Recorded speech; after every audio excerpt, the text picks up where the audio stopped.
Trent. Shit. Why can I never remember names? Hello, how's it going? I'm Julia, and for this video, I'm going to be talking about the Lithium Springs novels by Carmel Rhodes. It's a series trilogy of standalones about a band and their love stories. I didn't hate these. I didn't particularly like the first one. The second and the third were passable. I enjoyed them. Will I probably remember anything? No. But, I read these in January. They were like the last books that I read in January. And I have had zero motivation. I said this in my last video, but I haven't had any motivation to review these because I didn't particularly like them. But I have filmed this, I think this is my 5th or 6th time. I'm doing it. I'm posting it, whether I like it or not. So I'm hoping that I say everything that I want to say, and if I don't, I'll probably pop in as I usually do. So with that being said, the first book in the series is Lithium Waves. This follows Ryder and Jamie.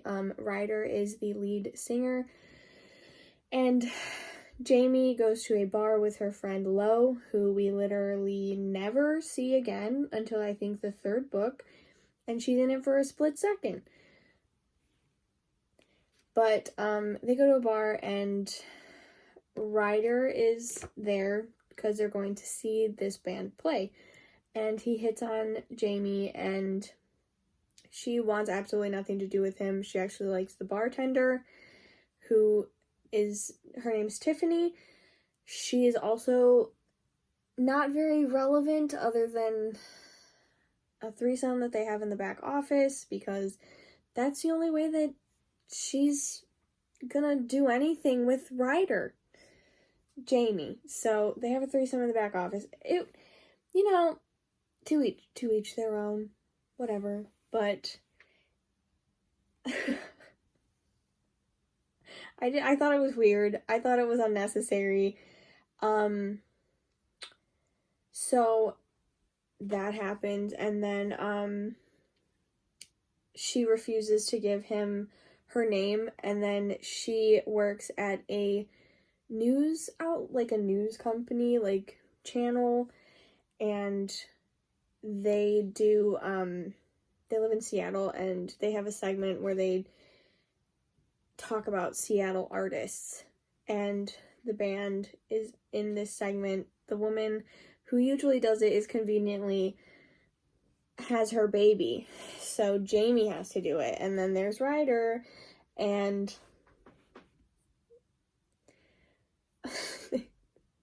things happen so quickly. I hated this.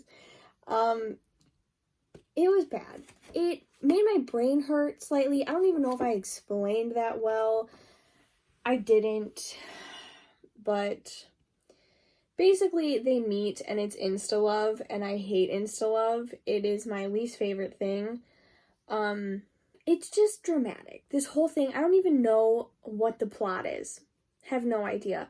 And sometimes I can, look past that, but I just didn't know what the plot was, and it was kind of like, what's happening here? There were things that were happening, but nothing really happened, if that makes sense. It was super dramatic and overdone. He calls her kitty cat, and it's fine. People have, terms of endearment for their significant other, and that's a-okay. But the reason he calls her kitty cat is kind of weird. And then everyone else starts calling her kitty cat, which is weird. I didn't like that part at all. So, it's not even he calls her kitty cat, and I don't think anyone knows why he does, other than the two of them. But if I knew, why my significant other was calling me kitty cat, and then his friends and his mom started to call me kitty cat, we would be having problems. I'd be like, no, thank you. Like, why are you calling me kitty cat? I didn't like that. Ryder. Let's talk about Ryder for a second. He, like, I feel like she wrote him to be, like, this dude that, like, wanted... He was meant to kind of lure Jamie out of this funk that she's in, because the year prior, she had some stuff happen to her. She was, like, in her crazy girl, like, phase. Like, she was just doing whatever she pleased with no mind to anything. She was drinking and, like, sleeping with anyone that looked at her, and, you know, which is fine. But something happened, which I will talk about. It is a spoiler. I will mention it before I talk about it, but it just felt like his character was meant to, like, lure her out of that, because after that thing happens, she kind of stops doing everything, and she's, like, working, and she doesn't go out. She's depressed by it, obviously. And it just felt pushed and rushed, and I didn't like him. Like, not that he was, like, the worst character ever written, but he was just kind of shitty. Like, he pushed this relationship on her, and she's extremely closed off, and he just wanted her to give him something that she was not prepared to give, and I didn't like that. He instantly fell in love with her. I mentioned this. I hated it. He's awful. Like, I don't even know, like, they get into an argument, like, halfway through. I think, hold on. I should have marked this, but, okay, maybe it's not halfway through. Where is it? Dude, I don't know where it is. Okay, I found it. So, they get into an argument because, for some reason, I don't remember, he wants her to open up, like I said, and she's, like, not about it at all. And so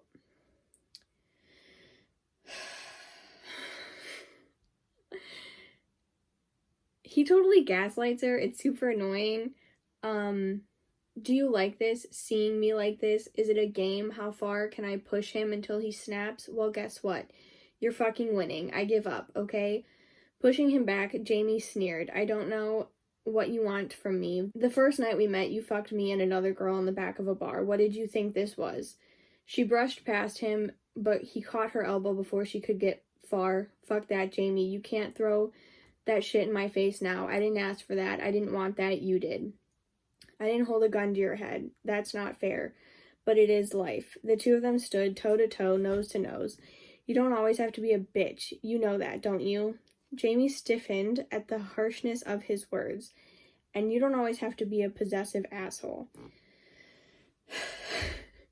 You know what, James? I'm not doing this with you, Ryan grunted. He took a step back and then another before turning and heading back into the gallery. It was a lie. Ryder was willing to love her through anything. She was dancing with demons, but he was powerless to help if she refused to tell him what he was up against. Now, I can understand the frustration that he's going through about this, but to call someone a bitch because you're mad that she doesn't want to tell you something is not okay. And then they break up. Let me see if I can find this now, because I suck and I don't tag anything. So, okay, so Ryder's just an ass. Like,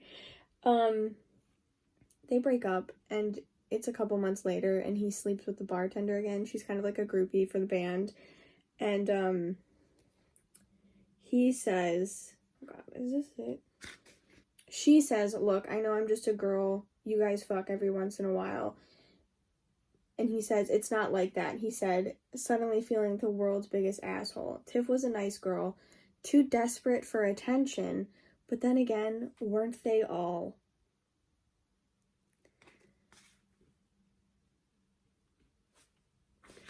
If I wasn't this far done, I probably would have not picked it up. There are some things that I can, like, look at and go, wow, that was gross, and, like, move along, but that was gross. And I was like, and it made me hate the whole book. It made me dislike Ryder completely. So, we don't like Ryder. He's not a good one. But Jamie, now I'm going to talk about the spoiler. I'll put, like, a spoiler thing. But, she has kind of, like, a hard life, not gonna lie. She grew up rich, but her dad basically pimped her out to people and men. And, like, after that argument that they had, like, this is important, after that argument that they had where he called her a bitch, it's, like, a couple of days later, she, like, took that as, like, a breakup, and she goes on this date that her dad set up with this guy. Like, he's gonna put money into her dad's company or something, so she's going out with him to make sure that that's done. And, they go to the restaurant that he works at, and he throws a fit, and he's like, oh my god, what is wrong with you?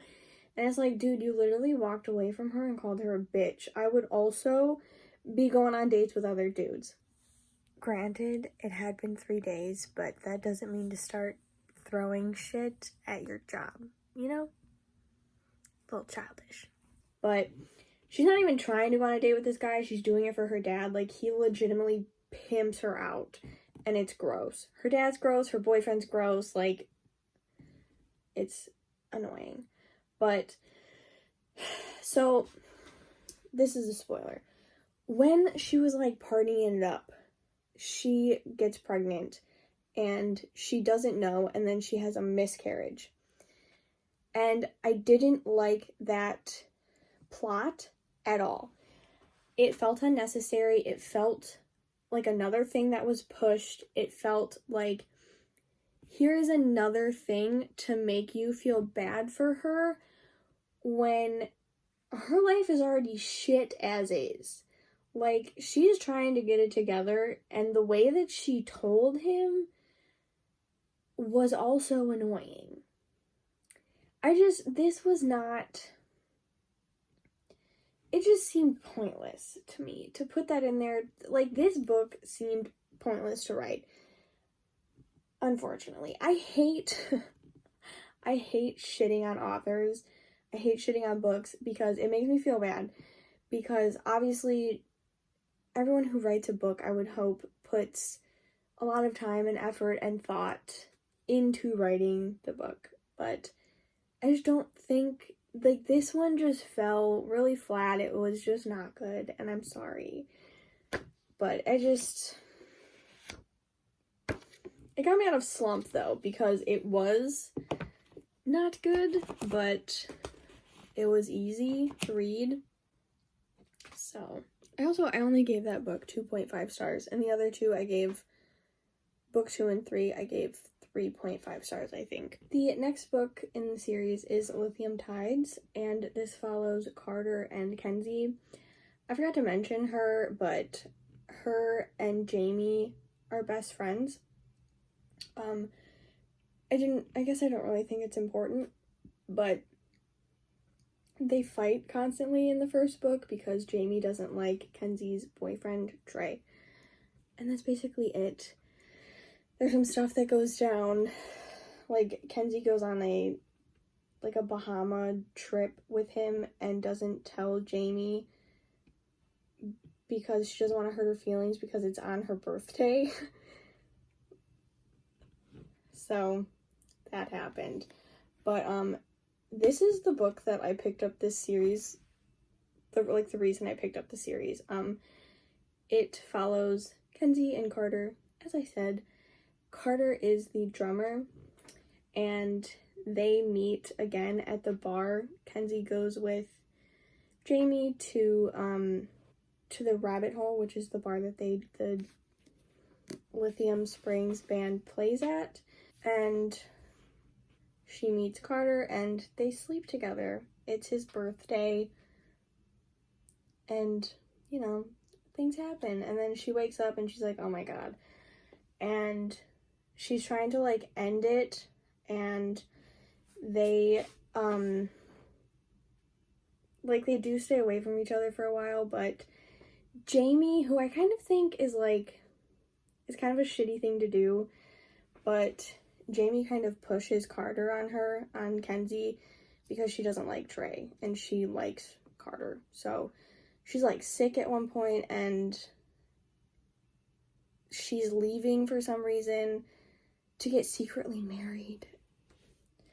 And she, like, sends Carter over to, like, help her get better, and that's, like, when things kind of, like, start up again.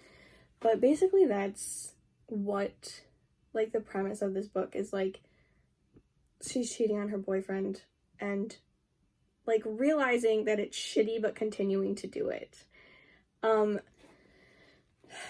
This one was loads better than Lithium Waves, the first one.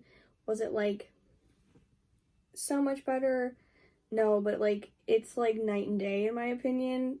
I would read this over again. I would not read the first one over again. It wasn't insta-love, which I thought was great. I did really like I said, did my voice just crack? Oh my god. Like I said, they both realize that what they're doing is shitty, but, like, they continue to do it. And I kind of like, I guess, that it's commented on, like, this is shitty, that they're doing something shitty, I guess. And they try to fix it, but the tug, I guess, I don't know. The thing, like, the worst thing about these is, like, there's a lot of slut shaming and, like, men being gross, and it is something that I think, for me, like, I can, like, move on. Like, I can read it and be like, ugh, why did you write that? And move on. But if you don't like that stuff and you can't move on, don't read this. Something that I did not like about this was there's no dual point of view. The first one and the third one have dual point of view. This one does not. And as you read on, you can probably understand why, but I didn't understand why. Because I don't know if that's the actual reason. But, like, basically, I don't know. We find out that Trey, her current, like, public boyfriend, is Carter's, okay, Trey and Kenzie are dating. Carter's brother, who I cannot remember his name, is dating or engaged to Trey's sister. I said that and it still doesn't make sense to me. I don't know why, but so they know each other. They, like, hate each other. Trey and Carter, like, despise each other. Nobody knows why. They just kind of, like, stopped being friends. They, like, grew up together, were best buds. And so things happen, and I think, this is a spoiler, I'm gonna put it right here. Carter does this, like, starts sleeping with Kenzie to get revenge on Trey, which is fucking shitty. So mean. But I think that's why she didn't do dual point of view, but I didn't even know. Like, it wasn't something that I guess I wasn't paying attention enough. I have no idea, but it did not click in my brain that when we found out that Trey and Carter know each other, that it could have been, like, he was doing it for a reason. You know, it seemed like he genuinely liked her, and he does, but it's outed that he's doing it. Like, Trey is like, obviously you're doing this for a reason, and Carter's like, oh my god, no, I'm not. And then you're like, oh, okay, like, you believe him. And then he straight up tells Kenzie, he's like, yeah, I did this to get back at him. And she's like, oh my god. And it was really sad.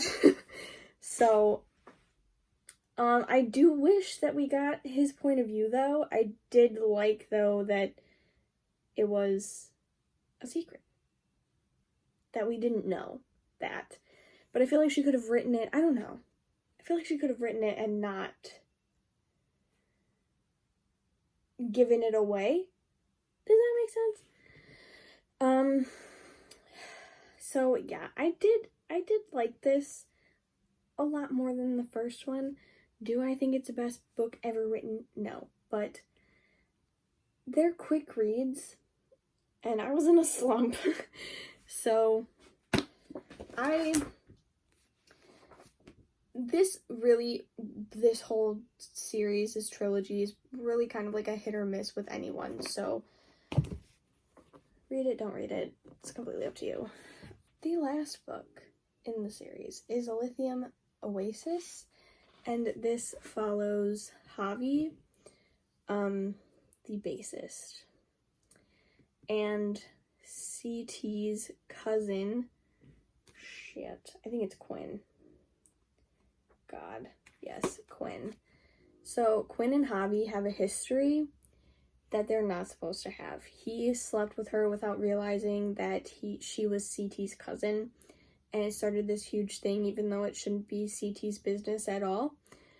And then they don't really, like, it's kind of like a nothing thing until a couple of years later. I think it's like 4 or 5 years later, when there's a bachelorette party and they sleep together again, and then people find out and it's a huge thing again. It was kind of like in the Stage Dive series with Ben and I can't remember their names, but that situation with her little sister, and she sleeps with the dude and she gets pregnant. But again, it's nobody's business, and that annoys me. I hate this, like, when they try to, like, make it, like, drama. And it's like, it shouldn't be drama because it's literally none of his business who she sleeps with. So,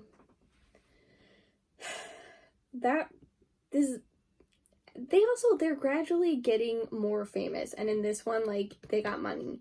They are on tour, like,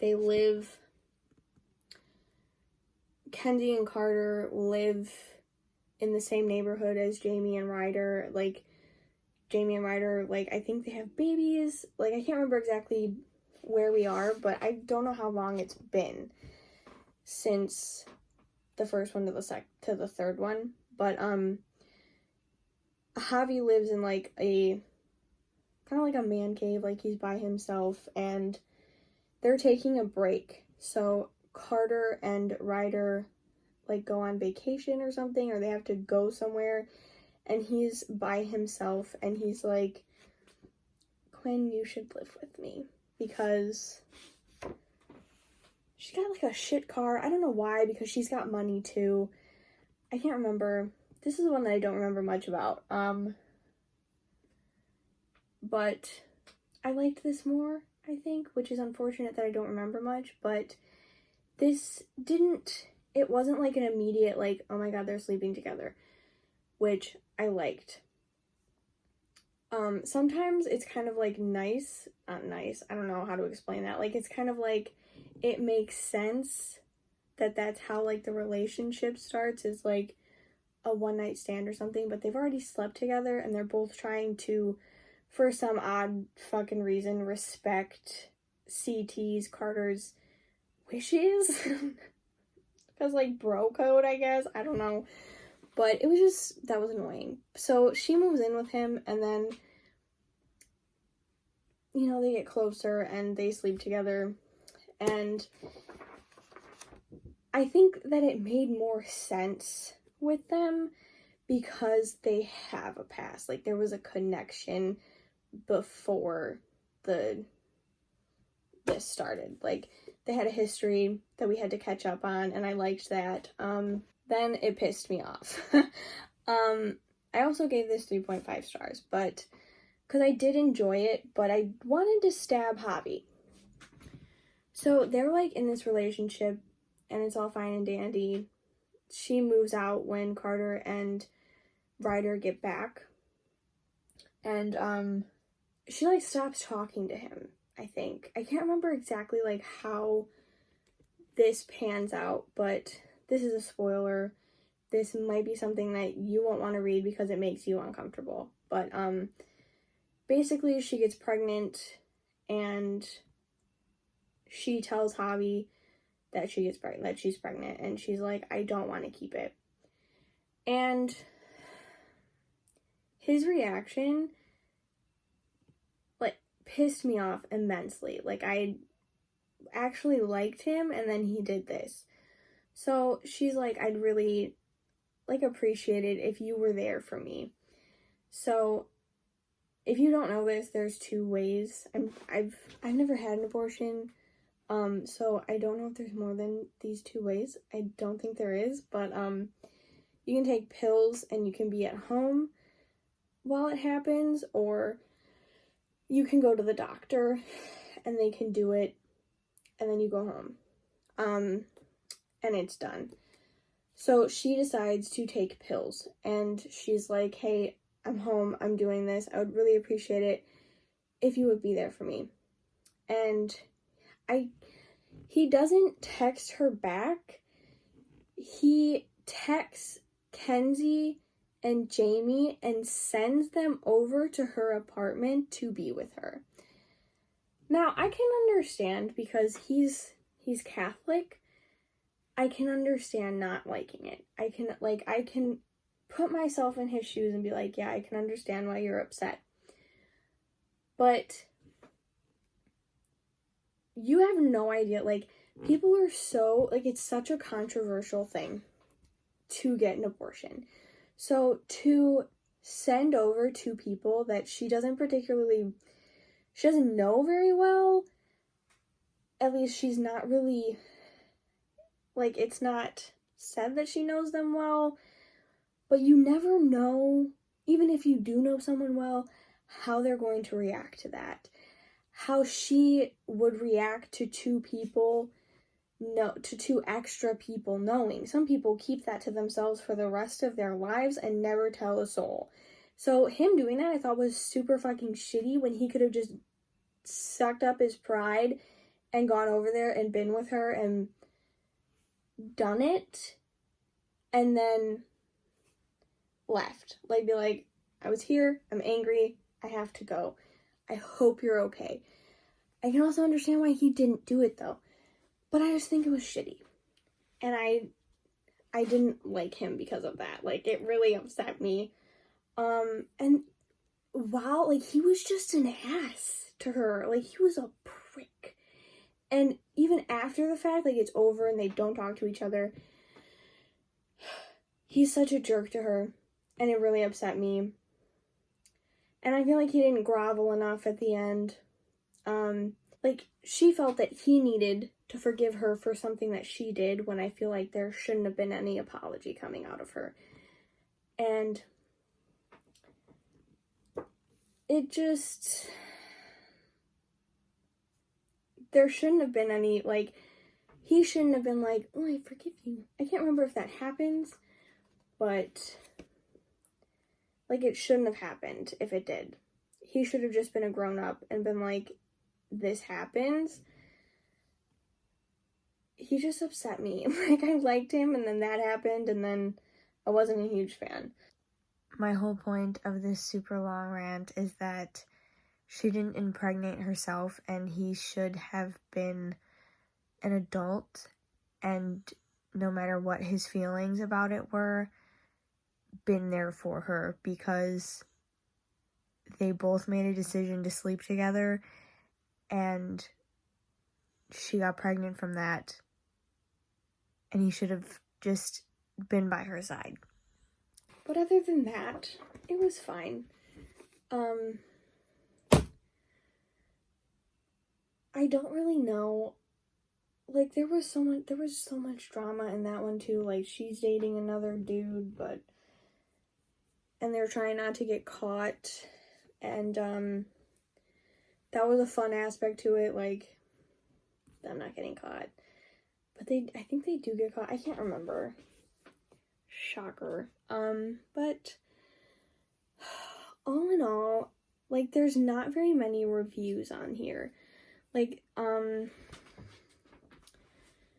Lithium Oasis has 126 ratings and 43 reviews. Lithium Tides has 225 ratings and 62 reviews. And Lithium Waves has 209 ratings and 56 reviews. So, I mean, there's not very many, and I hate to be like, say like, don't read this, but like, you could end up loving this. So, if you want to read it, it's completely up to you. I don't think this is everybody's cup of tea. This is probably really like a hit or miss for people. I've never read this author.